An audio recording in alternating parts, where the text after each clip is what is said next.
Hi everyone, welcome to Sleep Story Planet. Tonight, I'll be sharing a beautiful tale from Journey to the West. I hope you'll join me for a peaceful and wonderful evening together. Chapter 1.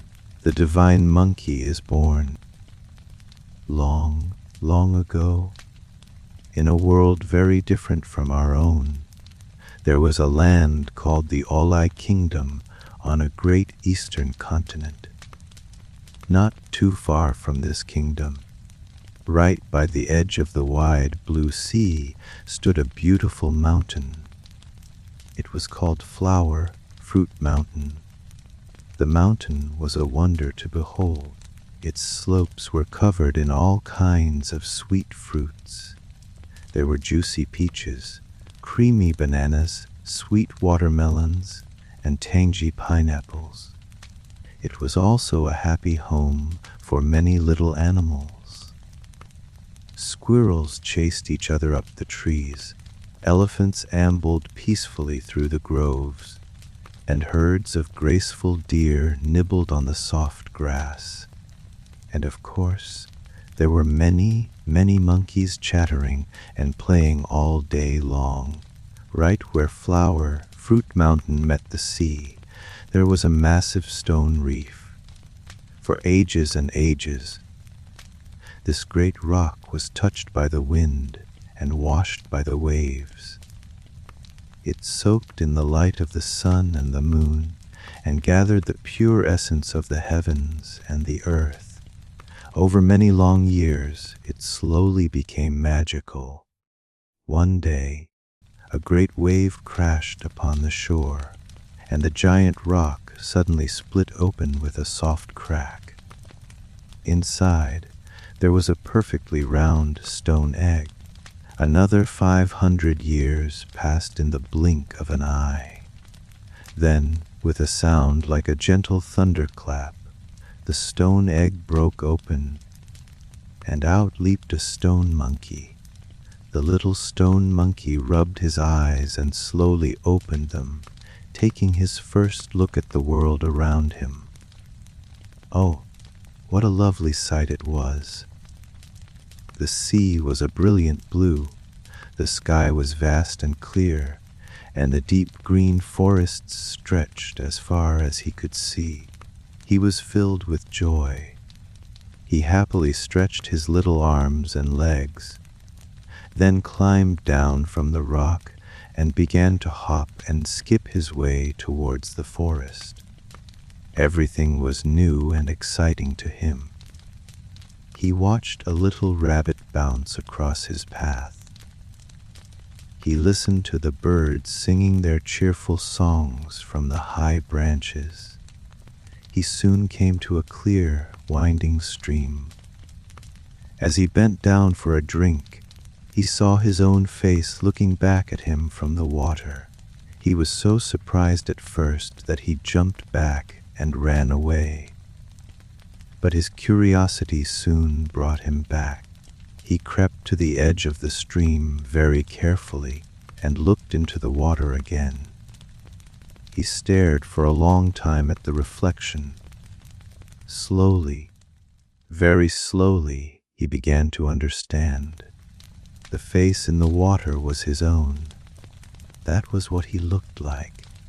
After playing by the water for a while, the stone monkey felt a little hungry, so he ran into the woods to find some wild fruit. Suddenly, he noticed a group of creatures who looked just like him, and they were all watching him.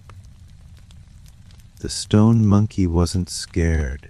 He just stood there. A few of the braver monkeys slowly came closer. One asked, "Where did you come from?" The stone monkey pointed back toward the reef by the sea and said, "I came from over there." The monkeys asked, "And where are you going?" The stone monkey pointed to the fruit trees. "I'm going over there." "That's wonderful," the monkeys chattered. "We're going there too. Come with us." "All right, said the stone monkey, and in just a few days they all became the best of friends. One hot day, the monkeys were all playing near the river. A monkey wondered aloud, "Where do you think all this water comes from?" The others looked up the mountain. "Why don't we follow the river upstream and find its source?" "Good idea, let's go," they all cheered. So the monkeys happily began their journey, following the stream up the mountain. As they climbed higher, the sound of rushing water grew louder and louder. They rounded a corner, and a magnificent sight appeared before them. Across a gorge, a giant waterfall cascaded down a tall cliff. It was immense, a curtain of white water thundering down and sending up a cloud of cool mist. One monkey pointed and asked, "I wonder what's behind that waterfall." Another replied, "Why don't you go in and see?" The first monkey said, "Why don't you?" "The water is too strong," said another. Who would dare to go in? Just then, a wise old monkey stepped forward. "I have a proposal," he announced. "Whoever is brave enough to go into the waterfall and come back out safely, we will make him our king. Do we all agree?" "Yes," the monkeys shouted in reply. But still, no one dared to move. That was when the stone monkey stepped forward. "Let me try," he said. He closed his eyes, took a deep breath, and with a great leap, he jumped straight into the waterfall and vanished into the white mist. He landed on his feet and shook the water from his fur. When he opened his eyes, he saw a strange and wonderful place. He was in a large cave hidden behind the water. The ground was perfectly dry. Inside the cave were stone tables and chairs, and even a stone stove and pots left by someone long, long ago. By the entrance stood a stone tablet. Carved on it were the words, "Flower, Fruit Mountain, a blessed land, Water Curtain Cave, a heavenly place." The stone monkey was delighted. He explored the cave, playing among the stone furniture. Outside, the other monkeys waited and waited. They began to worry that the stone monkey had been swept away by the water. After a while, the stone monkey finished his exploring and popped back out through the curtain of water. When the monkeys saw he was safe, they crowded around him. "What's it like in there?" they all asked at once. The stone monkey wiped the water from his face. "Behind the water is a huge cave. It's a wonderful place. Come with me and see." With that, he led a few of the bravest monkeys back through the waterfall. The other monkeys looked at each other, and then, one by one, they all followed. Once inside, they saw that the stone monkey was right. The cave was amazing. The monkeys jumped and cheered with joy, swinging from the long vines that hung from the ceiling. The stone monkey lay down on a stone bed and clapped his hands happily. After they had all played for a while, the stone monkey grew quiet. He asked, "You all said before that whoever could go in and out of the waterfall would be made king. Do you still mean it?" The old monkey stepped forward with the others. "Of course we mean it," he said. "Then why have you not greeted your king?" the stone monkey asked. At once, the old monkey led all the others in kneeling on the ground. "We greet you, great king," they all said together. The stone monkey laughed a big, happy laugh. Everyone, please rise. From now on, this will be our home. The monkeys were cheering when suddenly one of them wobbled, tilted his head, and fell still. What happened to him? The stone monkey asked. A little monkey went over and touched his friend's nose. Your Majesty, he is not breathing. What does it mean to not be breathing? The stone monkey asked, confused. The old monkey came over and said softly, it means he has passed away. It is what we call death. But why did he die? The stone monkey asked. Everyone grows old and eventually must pass on, the old monkey said sadly. It is a journey we all must take one day. Hearing this, all the monkeys grew very quiet and sad. A shadow fell over the stone monkey's heart. Is there a way to not die? He asked. To live forever, the old monkey replied, is a secret known only to the great sages and immortals. Where are these immortals? The stone monkey asked. I have heard they live on another continent far across the sea. The old monkey said. How far is it from here? Many thousands of miles. I am afraid. The stone monkey stood up straight. For the sake of all of us, so that our children and their children might live forever, I will go, no matter how far it is. The very next day, the monkeys worked together to build a strong wooden raft. They gathered piles of fresh fruit and placed them on board. The stone monkey made a little skirt for himself from woven leaves, and then he set off on his journey. He drifted alone on the vast ocean for many months. One day, he finally saw land. He steered his raft to the shore and climbed onto a sandy beach. A man was performing tricks for a crowd of people. The stone monkey saw how skilled he was and walked right up to him. Are you an immortal? He asked. The man laughed loudly. What? An immortal? No, no. The immortals live in those mountains over there. The stone monkey looked where the man was pointing and saw a distant green mountain, wrapped in clouds and mist. The people in the crowd saw a furry monkey who could talk, and they ran away in fright, dropping some of their things. The stone monkey picked up a shirt and pants and put them on. He thanked the performer and started walking towards the mountains. He entered a forest of tall pines and green cypress trees, following the sound of a bubbling stream. As he walked, he heard someone singing a beautiful song in the distance.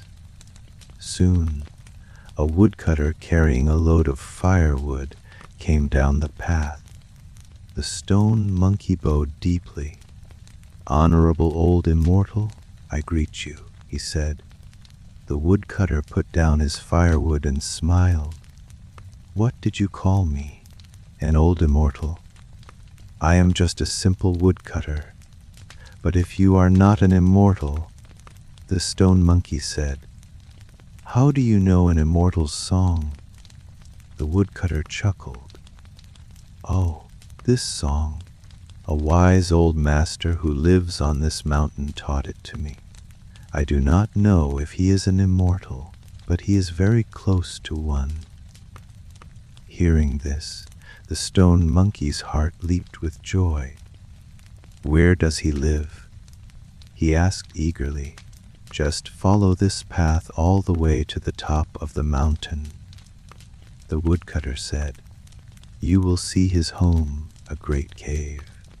Then he picked up his firewood and continued on his way. The stone monkey followed the path up and up, just as the woodcutter had said, At the very end of the path he found a cave.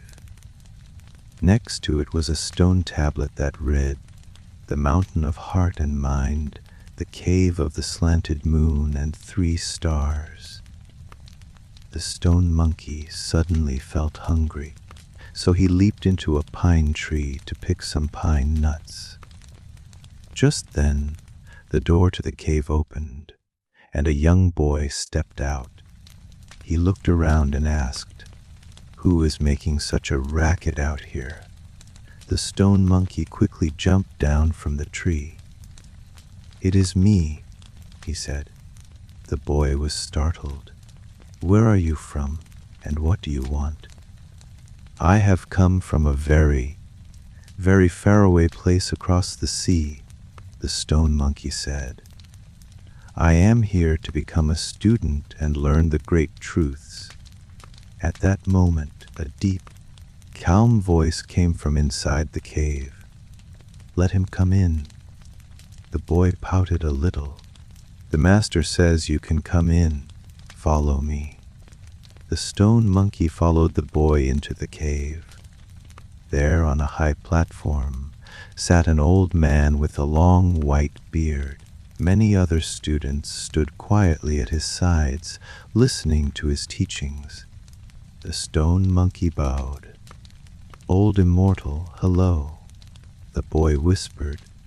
"This is our great teacher, Patriarch Bodhi. You must kneel." The patriarch waved his hand gently. "That is all right.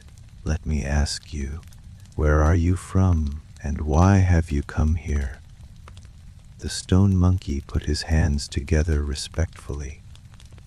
"I am from Fruit Mountain, from the Water Curtain Cave in the eastern lands. I have come to seek the way to immortality."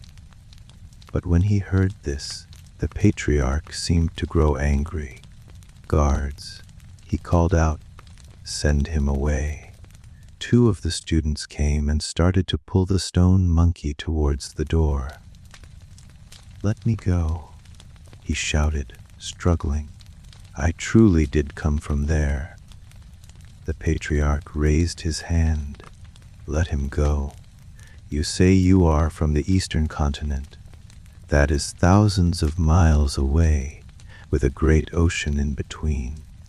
How could you have come here all by yourself?" "I traveled on a small raft," the stone monkey explained humbly. "I floated across the ocean all this way." The patriarch nodded slowly. "I see. And what is your family name?" "What is your first name?"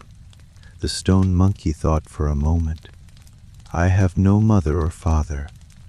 I have no name." "Nonsense," the patriarch said, shaking his head.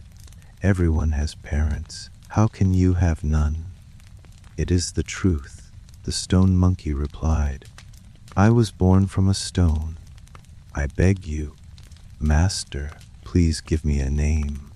Stand up and take a few steps for me," the patriarch said. The stone monkey walked back and forth. The patriarch smiled. "You walk like a little tree creature, a monkey who eats pine nuts. In our language, that kind of monkey is called a sun. So, I will give you the family name Sun." The monkey was overjoyed. "Thank you, Master," he said, bowing again. "Your name is Sun." The patriarch continued, thinking, "My students here all share a word in their name, and for your class the word is Wu. It means to awaken. I will call you Wukong. Sun Wukong. Wukong, Sun Wukong." The monkey repeated, "That's wonderful. I have a name. I have a name." He was so happy he began to jump up and down, but the patriarch's face became serious. "Wukong," he said, "know that you are my student. You must follow my rules. If you do not, I will have to punish you. Do you understand?"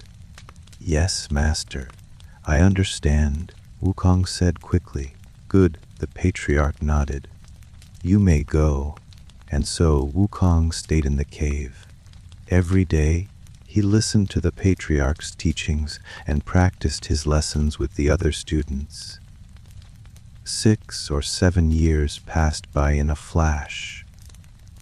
One day, the patriarch was teaching his students as usual. Suddenly, he noticed Wukong wiggling and dancing in his seat. The patriarch's face grew stern. Wukong, what are you doing? Wukong quickly sat still. Master, your teachings were so wonderful that I could not help but dance with joy. Wukong, the patriarch asked, how many years have you been here? I don't know the years, Master, Wukong replied. I only know that the peach trees on the mountain have bloomed and given their fruit 7 times, and I have eaten my fill of them each time. So you have been here for 7 years, the patriarch said. What kind of skill would you like to learn? Master, I wish to learn the secret of eternal life, Wukong said. Then I will teach you meditation, the patriarch offered. How about that? Wukong asked. Will this path lead to eternal life? The patriarch shook his head and said, No, it will not. Then I will not learn it, Wukong replied. So the patriarch asked, Then what if I teach you the art of calling upon spirits and reading fortunes? Wukong asked the same question. But will it help me live forever? No, it will not, the patriarch said. Then I will not learn it, Wukong insisted. The patriarch tried again. Well then, I can teach you how to arrange soldiers and plan great battles. Surely you would like that. Again, Wukong asked, Can one live forever by doing that? The patriarch was losing his patience. No, he said, his voice a little sharp. Then I will not learn it, Wukong said, waving his hands. At this, the patriarch became very angry. You mischievous monkey, he said. You will not learn this, and you will not learn that. As he spoke, he picked up a heavy iron ruler from his desk and tapped Wukong firmly on the palm 3 times. Then he put his hands behind his back and walked away through the back door. The other students all blamed Wukong. It's all your fault, they whispered. You made the master angry. See, he left without even finishing the lesson. Wukong simply made a funny face at them. Go on now, you do not understand, he said quietly. Hearing this, the other students huffed and stomped away. But Wukong was not upset. He sat by himself, counting on his fingers. 3 taps on the hand. Hands behind the back, leaving through the back door. Suddenly, his face lit up with a huge smile. He understood a wonderful secret. That night, Wukong lay on his bed, but he could not fall asleep. When the world was in the quiet of the 3rd watch, around midnight, he slipped out of his room and crept silently to the patriarch's chamber. The patriarch was asleep, his face towards the wall. Wukong tiptoed to the side of the bed and knelt down, waiting patiently. After a little while, the patriarch turned over and saw Wukong kneeling there. It is the middle of the night. Why are you not sleeping? What are you doing here? He asked. Master, you told me to come, Wukong whispered. The patriarch pretended to be confused. How did I tell you to come? The 3 taps on my hand meant for me to come at the 3rd watch of the night. Wukong explained. And when you put your hands behind your back and left, you were telling me to come in through the back door so no one would see. I did not dare to disobey your secret command. The patriarch laughed a deep, happy laugh. He sat up and put on his robe. You clever monkey, you truly are wise. This means we share a special connection. For that, I will teach you the true secrets. Wukong was overjoyed and bowed his head to the floor. Thank you, Master. Thank you. Rice, the patriarch said with a smile. Living forever is just the beginning. I have two kinds of special arts. One is the 36 transformations, and the other is the 72 transformations. Which would you like to learn? Wukong knelt again. Master, I wish to learn the one with more. The patriarch nodded. Very well. I will teach you the 72 transformations. You must study it with all your heart and never be lazy. I will not disappoint you, Master. Wukong promised. Come closer, the patriarch whispered. He leaned in and taught Wukong all the secret rhymes and spells for the transformations. This knowledge is a secret between us, he warned. If anyone else finds out, I will have to banish you from this mountain. Do you understand? I will guard this secret with my life, Wukong promised. Good, the patriarch said. No go. Wukong bowed one last time and quietly left the room. From that day on, whenever he had a spare moment, Wukong would find a secret place to practice the 72 transformations. 3 more years passed. Wukong had now mastered all of the transformations. One day, the patriarch called him to a quiet spot. How is your practice of the transformations I taught you? He asked. Let me show you, Master, Wukong said eagerly. He then transformed himself into many different things, perfectly each time. The patriarch stroked his beard and smiled. Very good, very good. And how is your skill at riding the clouds? I can ride the clouds now, Wukong said. He did a little somersault, leaped into the air, and flew around in a circle before landing back on the ground. The patriarch laughed. You only went up a short way and could only travel a few miles. That isn't flying on clouds, that's more like crawling on clouds. Crawling on clouds? Wukong asked. Then what is real cloud flying like? A true cloud rider can soar to the highest heavens, the patriarch explained.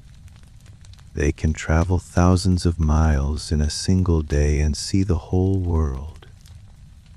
Wukong was so excited, he started scratching his ears and cheeks. He knelt down at once. Please, Master, teach me. The patriarch smiled. All right, since I am in a good mood today, I will teach you a proper way to travel on the clouds. I see that you always do a somersault before you leap, so I will teach you the somersault cloud. How far can one somersault take me? Wukong asked. The patriarch spoke slowly and clearly.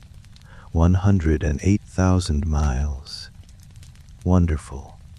That is the one I want to learn. Wukong cheered, dancing with delight. The patriarch then taught him the secrets of the somersault cloud, and Wukong thanked him deeply. One afternoon, Wukong was with his fellow students. He watched one of them break a brick with his bare hands and just shrugged. He saw another perform a leaping skill and just shook his head. One of the students felt challenged.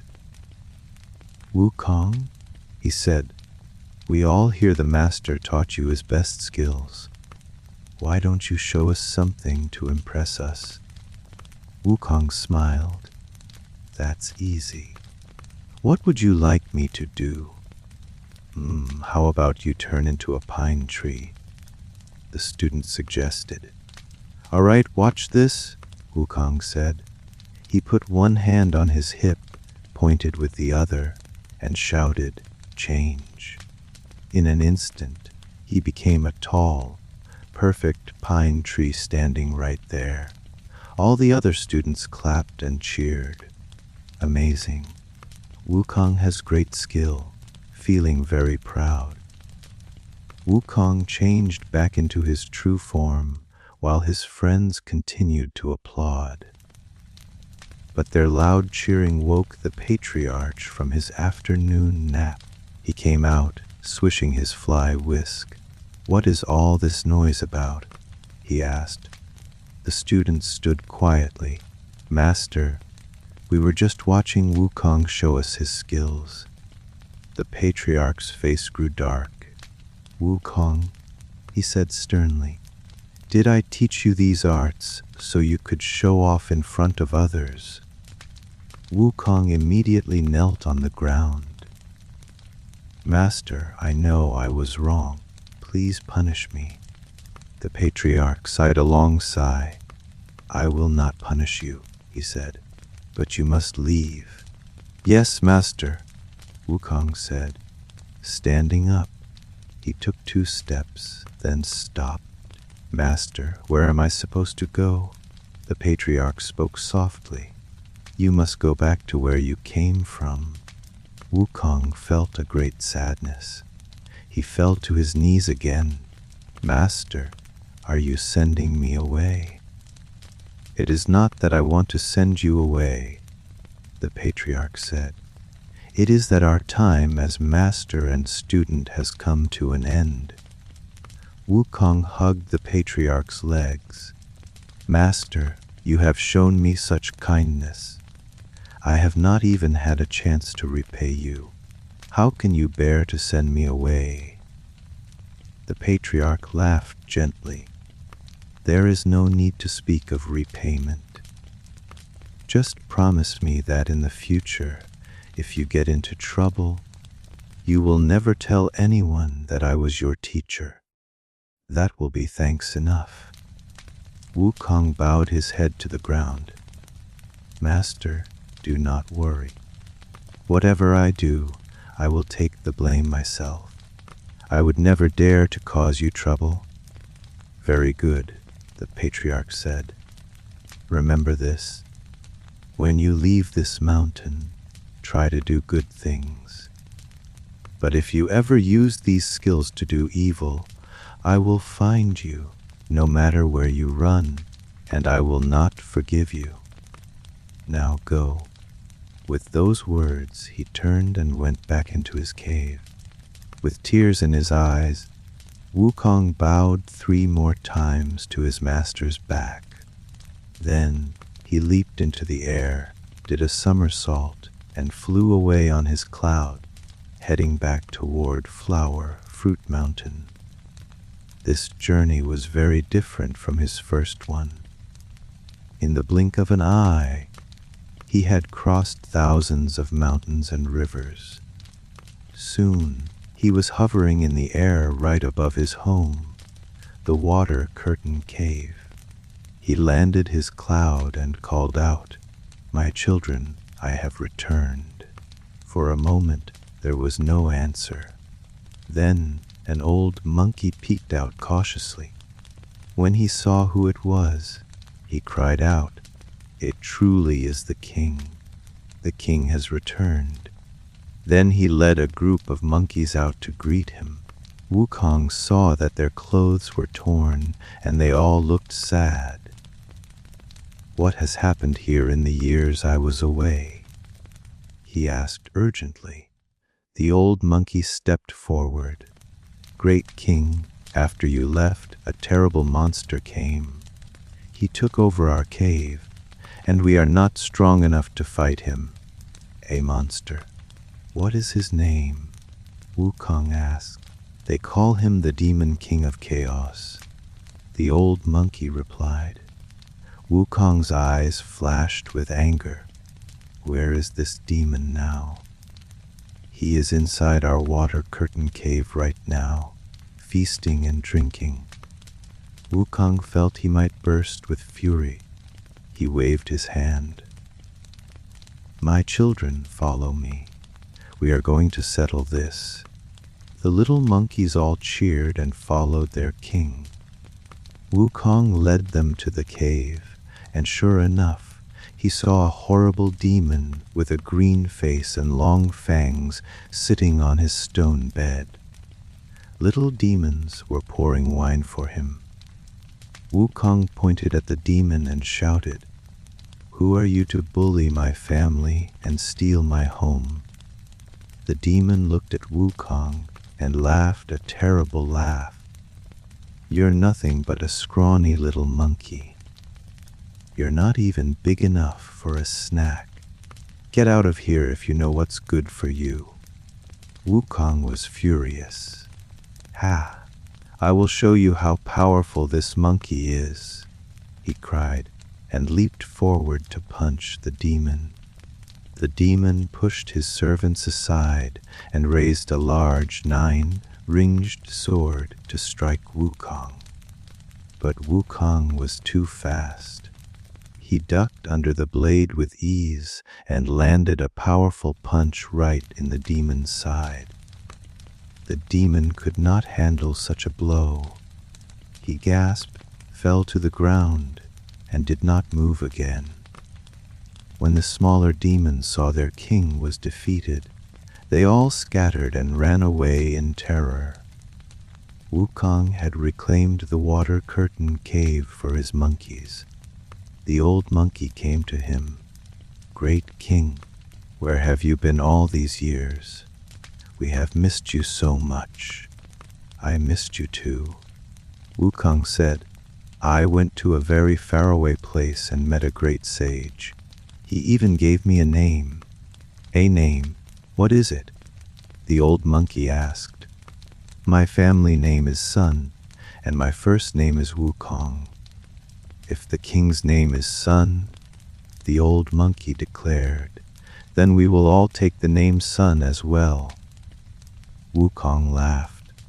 Good, good. We will all be one big family of suns. The little monkeys cheered and danced. Once again, Fruit Mountain was a happy and lively place. A few days later, Wukong had a thought. To protect our home from bullies, he told the old monkey, it is not enough for me alone to have fighting skills. All of you must learn to defend yourselves. But great king, the old monkey said, to train properly, we need weapons. You are right, Wukong said. Are there any weapons nearby? Not nearby, the old monkey replied. But when I was young, I was once captured and taken to the All-Eye Kingdom. The blacksmiths there make many weapons.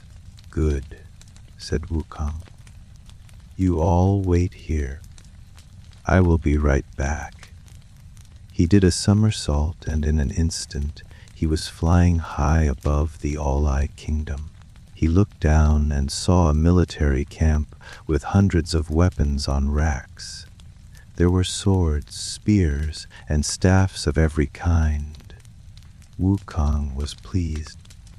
He took a deep breath, puffed out his cheeks, and blew a mighty gust of wind down from the sky. The wind was so strong that everyone on the ground had to squeeze their eyes shut. Then Wukong plucked a few hairs from his neck, blew on them, and whispered, Change. The hairs turned into countless tiny monkeys. They scurried down to the ground, picked up all the weapons, and carried them away. A moment later, the wind stopped. When the people opened their eyes, all the weapons on the racks were gone. Wukong returned to Flower, Fruit Mountain, and gave the weapons to his monkeys. He taught them how to fight and chose a strong gibbon to be their captain, training them day and night.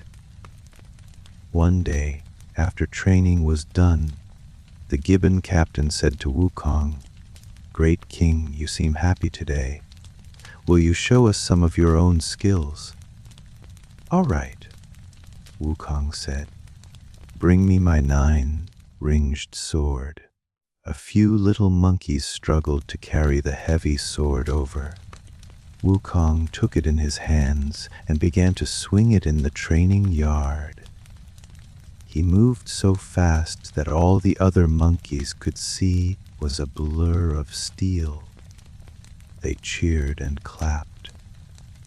Wukong got a little carried away in his excitement and put too much force into a swing.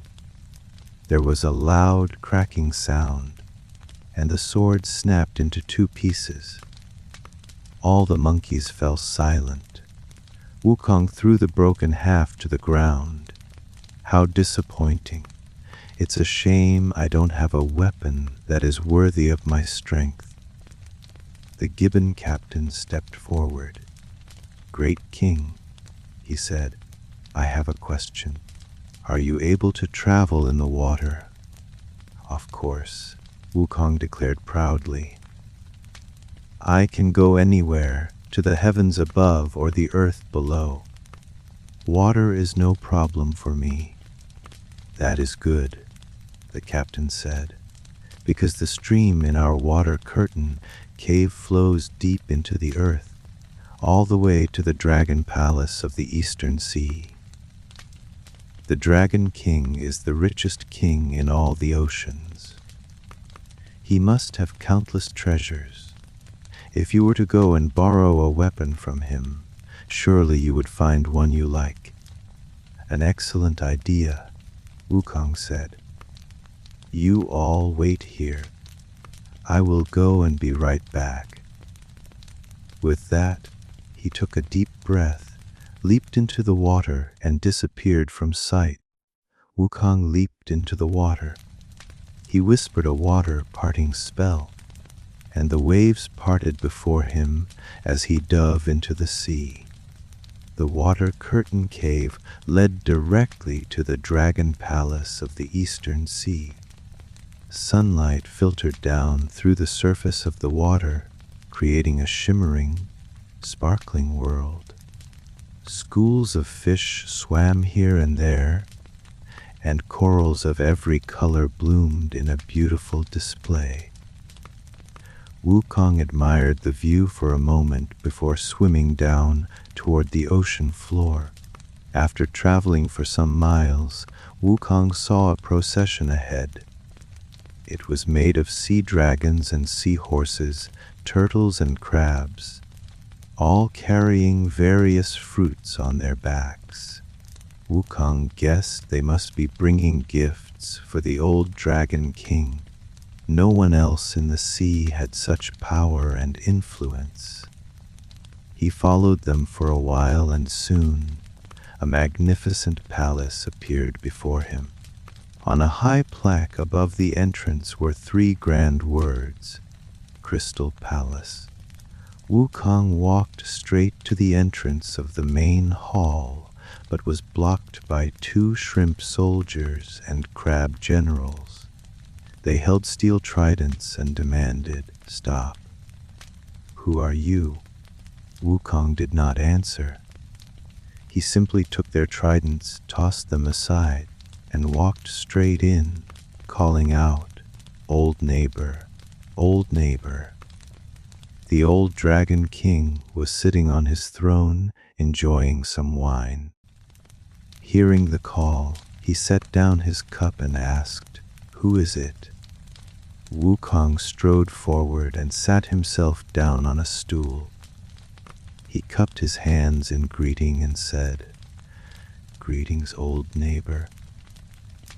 I am the Monkey King from the Water Curtain Cave on Flower, Fruit Mountain, right next door." The old Dragon King smiled and said, "And what business brings the great immortal here?" Wukong replied, "I have come to borrow a weapon." The Dragon King laughed heartily. "Is that all? Shrimp General, bring him a spear." The Shrimp General brought over an iron spear. Wukong took it in his hands, and with just a slight squeeze, the spear bent. He chuckled and said, "Hey, you call this a weapon?" Hearing this, the old Dragon King's eyes went wide and his beard bristled with anger. He shouted, "Bring him a sword." 2 shrimp soldiers carried out a great sword. Wukong lifted it with one hand, snapped it in 2, and threw the pieces to the ground. The Dragon King's face turned pale with fury. He bellowed, "Bring me the 9-pronged steel trident that weighs 3,600 pounds." 4 crab generals carried in the 9-pronged trident. Wukong took it, spun it around a few times, then tossed it aside. "Still too light," he said. This time, the Dragon King's anger turned into a wry smile. "I have heavier ones, but I fear they may be too heavy for you. Guards, bring the heaven-splitting halberd that weighs 7,200 pounds for him to try." A moment later, 8 strong turtle guards appeared, chanting as they slowly carried in the massive halberd. Its shaft was as thick as a man's wrist. Wukong stepped forward, lifted the halberd, and began to swing it around. Cold light flashed through the hall, and the air whistled with its movement. After a few moments, he tossed the halberd high into the air. It flew dozens of feet up, paused for a moment, and then came plummeting down. The Dragon King and his soldiers all covered their heads in fright. But just as it was about to hit the ground, Wukong kicked it aside with his foot. He smiled and said, "Still too light. Do you have anything heavier?" The Dragon King gave a bitter laugh. "Great Immortal, your power is boundless. I truly have nothing heavier." Wukong crossed his arms and grinned. "I don't believe it. In this great dragon palace of the Eastern Sea, you can't find a single weapon that suits me." The Turtle Chancellor standing nearby heard this and bristled with indignation. He shuffled closer to the Dragon King and whispered in his ear, "Your Majesty, what about the great iron pillar that stills the seas? Take him to see it. He surely won't be able to lift it. We can't let him look down on us." The Dragon King nodded with a small smile. "Yes, that's right, I have just the thing. Great Immortal, please follow me." Wukong followed him down the steps and into the deepest part of the sea. "Where is this treasure?" he asked. The Dragon King pointed to a tall stone pillar covered in green moss. "That is it," he said. Wukong said, "Old Dragon King, you must not trick me." The Dragon King chuckled. "This is a piece of divine iron left behind by the great King Yu when he tamed the floods. It is also called the calming divine needle. If you can move it, Great Immortal, then it is yours." A Wukong looked closely. The stone pillar was as thick as a person's waist and stood many tens of feet tall. As he watched, The treasure itself seemed to come alive. It began to shake violently. The mud and stone fell away, revealing a golden staff that shone with 1,000 rays of light. Wukong was overjoyed. He leaped forward and wrapped his arms around the divine iron. He saw a line of golden letters engraved upon it. Wukong read the words, "Golden hoop staff, weight 13,500 pounds. The staff had golden bands at each end and a body of deep red. The more Wukong looked at it, the more he loved it. It's a wonderful weapon," he said, "but it's a bit too thick and long. If only it could be a little shorter and thinner." As soon as he spoke the words, the golden staff seemed to understand.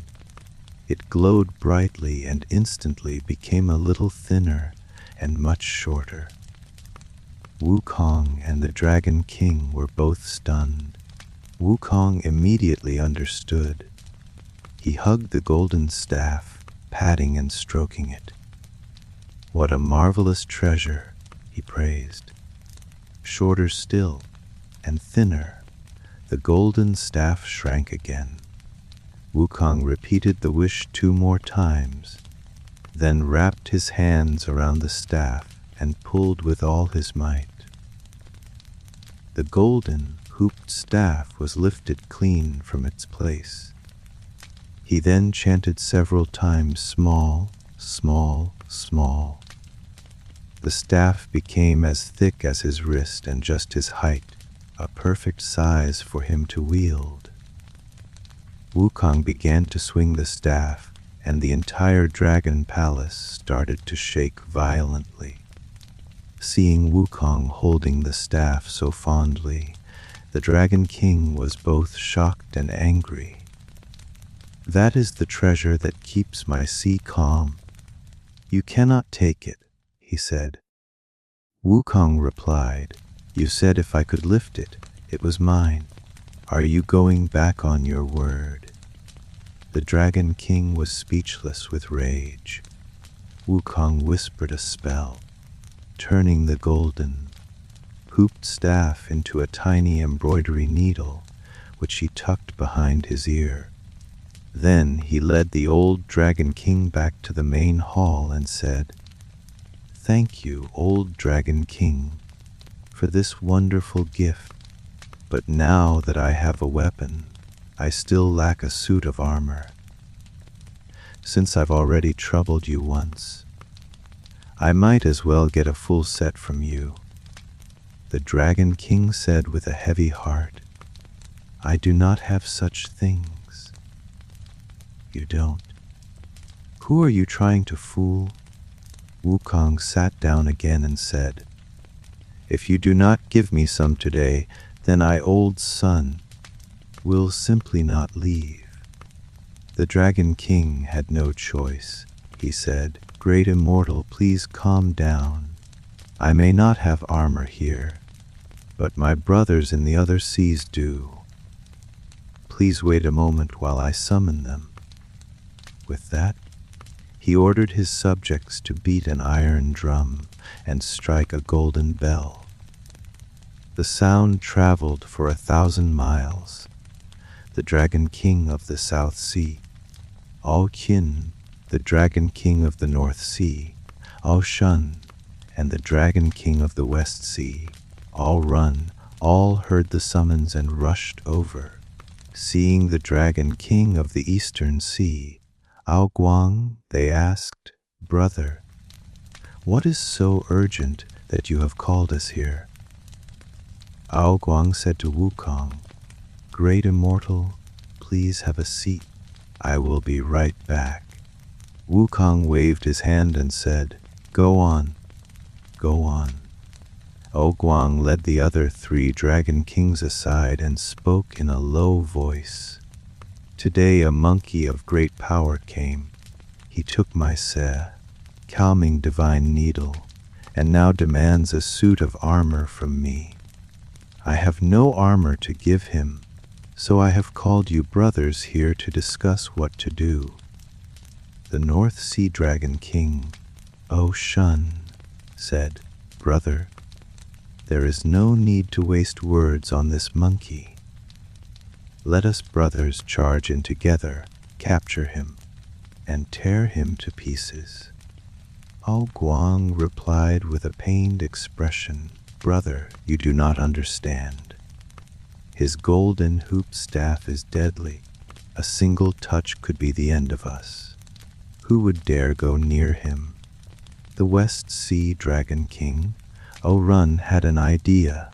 He said, Brother, why don't we give him the armor first, and then go report his crimes to the Jade Emperor? O Guang's face lit up. That is an excellent idea. The North Sea Dragon King Ao Shun said, That's right. I have a pair of cloud stepping shoes made of lotus fiber. The West Sea Dragon King O Run said, I have a suit of golden chain mail. The South Sea Dragon King O Chin said, and I have a phoenix winged purple, gold helmet. O Guang was delighted and said, Then I must trouble my dear brothers. The 3 Dragon Kings replied, Brother, do not mention it. We will return to our palaces at once and have them sent over. And with that, they departed. Before long, the cloud, stepping shoes, the golden chain mail, and the phoenix, winged purple, gold helmet arrived one after another.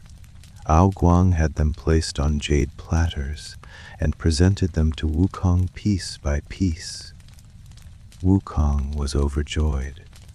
He put on the full suit of armor, thanked the Dragon Kings, and left the Crystal Palace, returning to the Water Curtain Cave on Fruit Mountain.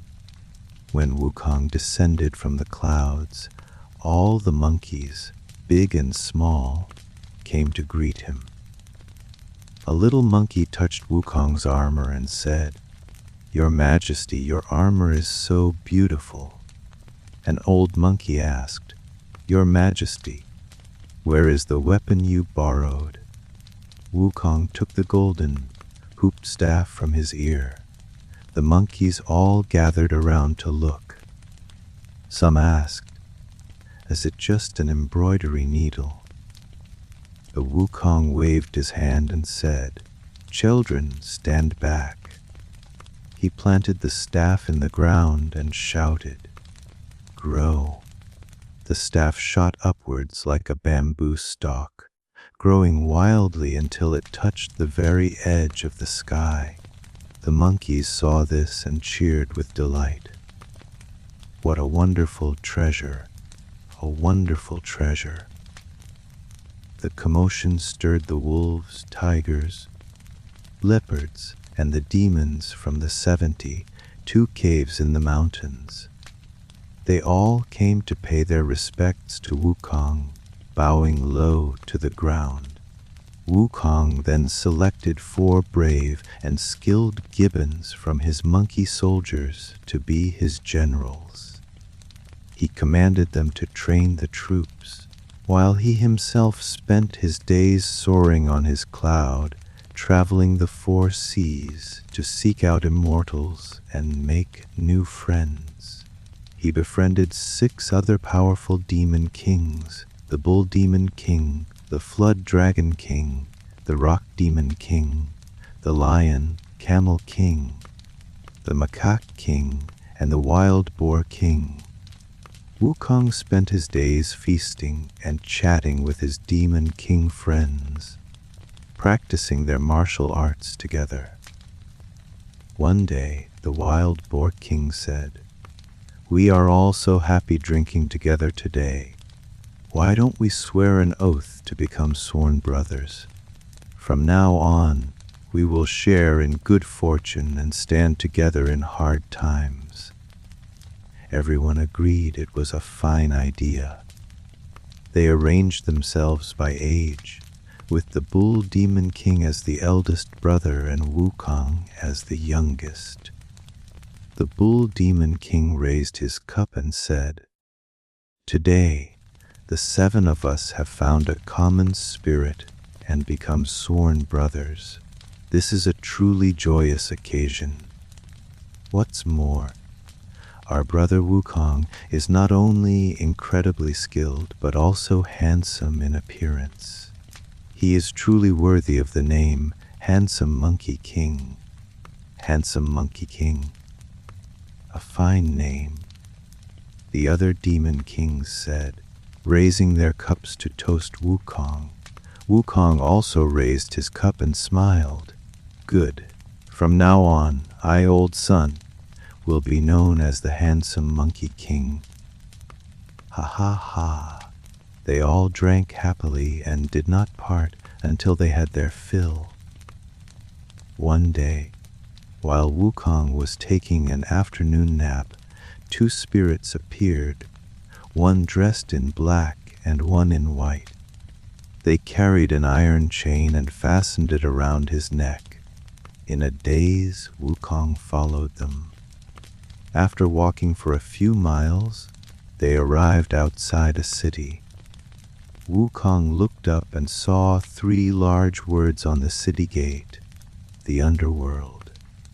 Wukong thought to himself, "Isn't this the domain of King Yama? How did I end up here?" Wukong stopped and asked, "Why have you brought me here?" The black and white spirits smiled and said, "Do you even need to ask? Your time in the mortal world is up. King Yama sent us to fetch you." "Nonsense," Wukong said angrily. "I have cultivated the way and become an immortal. I am beyond the cycle of life and death. By what right do you capture me?" The spirit said, "Who knows about that? You will have to go to the hall and ask King Yama yourself." Then they began to pull Wukong along again. Wukong became furious. He snapped the iron chain, snatched the spirits' mourning staffs, and chased them away. The 2 spirits ran for their lives, holding their heads. Wukong fought his way into the city with his golden, hooped staff. The ox-headed and horse-faced guardians and all the little ghosts cried out in terror and scattered in every direction. A little ghost ran in a panic to King Yama's hall. He stammered as he reported to the king, "Report, Your Majesty. Something terrible has happened." King Yama glanced at him and asked, "What is the cause of this panic?" The little ghost said, a disaster has come. A monkey with a hairy face and a thunder god's beak is fighting his way in." Just as he spoke, Wukong appeared in the hall, clad in his golden armor and holding his golden, hooped staff, looking majestic and powerful. Several ghost generals rushed forward, but Wukong knocked them to the ground with a single sweep of his staff, and they could not get up. King Yama saw that this was no ordinary foe and quickly put on a smile. "Great Immortal, please calm your anger. Please calm your anger." Wukong placed one hand on his hip and demanded, "King Yama, why did you have me seized?" King Yama was terrified. He quickly said, "I wouldn't dare. I wouldn't dare. There must have been a mistake. A mistake." "I don't believe you," Wukong said. "Where is the Book of Life and Death? Bring it here for me to see." King Yama did not dare to refuse. He gave a look to the judge beside him. The judge, not daring to delay, quickly brought out a stack of ledgers and placed them on the table for Wukong to inspect.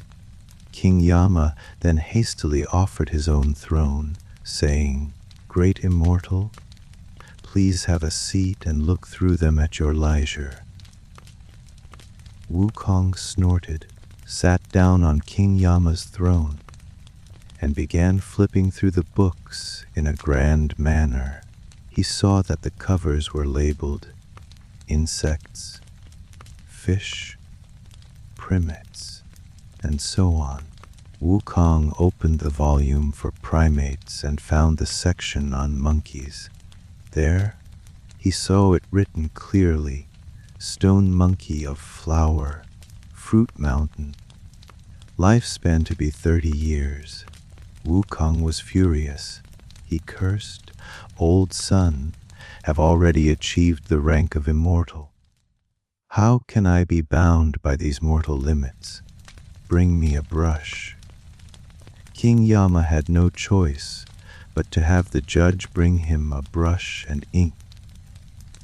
Wukong wet the tip of the brush with his tongue, took the brush in his right hand, and crossed out his own name with a single stroke. Getting carried away, he dipped the brush in the ink again and crossed out the names of all the monkeys in the book. Still not satisfied, he threw the book of life and death to the ground and laughed happily. "Now that's much better," he said. With that, he fought his way out of the underworld with his golden, hooped staff. As he fought his way out of the city, Wukong stumbled and woke up. He realized it had all been a dream. Wukong opened his eyes and saw all the monkeys gathered around him. When they saw he was awake, they all shouted with joy, "The king is awake! The king is awake!" Wukong asked, "What are you all doing?" One of the gibbon generals came forward and said, "Your Majesty, you're finally awake. You slept for a whole day and a night. You truly frightened us. We thought you had already died." Wukong laughed. "Let me tell you, I was indeed taken by the spirits of impermanence. But I fought my way all the way to King Yama's hall and made him submit. I also struck our monkey names from the Book of Life and Death. From now on, none of you ever have to fear death again." "Oh, that's wonderful. We'll never die," the monkeys shouted with joy. When Wukong's 6 sworn demon king brothers heard the news, they all came with gifts to drink and celebrate. The very next day, the Jade Emperor was holding his morning court in the miraculous Mist Treasure Hall. The Jade Emperor glanced at both sides and said, "If any of my dear ministers have a report to make, please step forward and present it." The Dragon King of the Eastern Sea was the first to step out and kneel. "Your servant, Ao Guang." The Jade Emperor asked, "Minister Ao, what is your business?" Ao Guang kowtowed and said, "Your Majesty, a demon monkey has caused chaos in my dragon palace and stolen my sea, calming treasure. The sea, calming divine needle. I beg your Majesty to seek justice for this old servant." The Jade Emperor stroked his beard and said, "Oh, such a thing has happened." King Yama, who was standing nearby, also stepped forward and knelt. "Your Majesty, yesterday that same demon monkey caused a great disturbance in my underworld. He injured the ox, headed and horse, faced guardians, and even struck out all the monkeys' names from the Book of Life and Death. The Jade Emperor frowned and asked, "This demon monkey has such great power. What is his origin?" The gods 1,000-mile eye and favorable. Wind Ear heard this, stepped forward, and knelt. They said, "Your Majesty, that demon monkey was originally a rock near the water curtain cave on Fruit Mountain. It absorbed the essence of the sun and moon and became a stone monkey named Wukong. We do not know where he learned his skills, but he truly has the power to subdue dragons and tame tigers." The pagoda bearing Heavenly King stepped forward, clasped his hands, and said, "Your Majesty, this demon monkey is so audacious. If he is not severely punished, he will surely become a great disaster in the future." The Jade Emperor nodded. "What you say is reasonable." Just then, the Grand White Gold Star, waving his horsetail whisk, smiled and said, "Your Majesty, this demon monkey has not yet become a major threat. In this old servant's opinion, Your Majesty should issue a decree summoning him to the heavens, grant him a minor official post, and keep him here by your side. That way, if he violates any heavenly laws, he can be apprehended on the spot without mobilizing a large army." The pagoda, bearing Heavenly King, argued, "If such an audacious demon monkey is not punished, others will surely follow his example in the future." The Jade Emperor said, "The two of you need not argue. The Grand White Gold Star's view is the wiser one. Grand White Gold Star, I hereby appoint you as my imperial envoy. Take this decree to the mortal realm and summon the demon monkey." The Grand White Gold Star accepted the order. This servant receives the decree and gives thanks for your grace. He then took the Jade Emperor's personally written decree, mounted a cloud, and flew towards Fruit Mountain. The little monkeys on patrol spotted the Grand White Gold Star and hurried to report to Wukong. Reporting to the king, "An old man has descended from the sky." Wukong said, "Bring him up." The little monkeys, half pulled and half dragged the Grand White Gold Star before Wukong. Wukong asked, "Who are you? What are you here for?" The Grand White Gold Star first straightened his robes and then said, "I am an envoy sent by the Jade Emperor. My name is the Grand White Gold Star. The Jade Emperor has sent me to invite you to the heavens." "Go to the heavens." "What for?" Wukong asked. "To become an official," the Grand White Gold Star said. "What's so fun about the heavens?" "My Fruit Mountain has everything," Wukong said, eating a piece of fruit. The Grand White Gold Star smiled.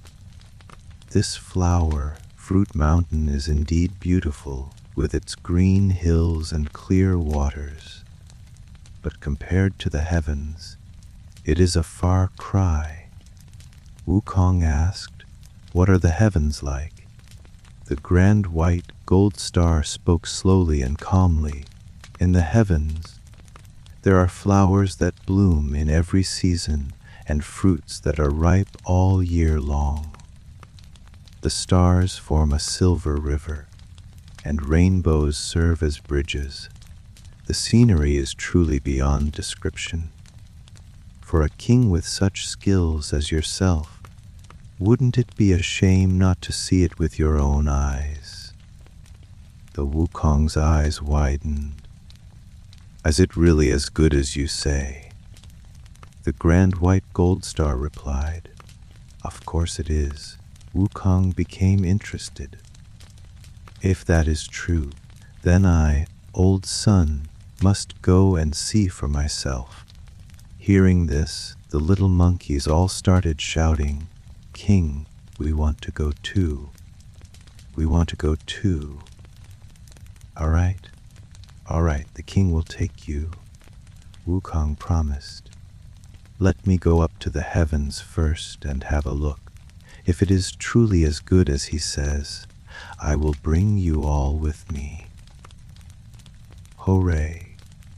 The little monkeys jumped and laughed. Wukong performed a somersault and was gone, flying beyond the sky. The grand white gold star was still talking to the little monkeys. "Now, children, be good and watch the home. When your king returns, he will take you all." He turned around but saw that Wukong was gone. He quickly asked, "Where is your king?" A little monkey said, "Our king flew 10,000 miles in an instant. You had better hurry up and chase him." The grand white gold star quickly mounted his cloud and gave chase, shouting as he flew, "Wait a moment. Wait for me."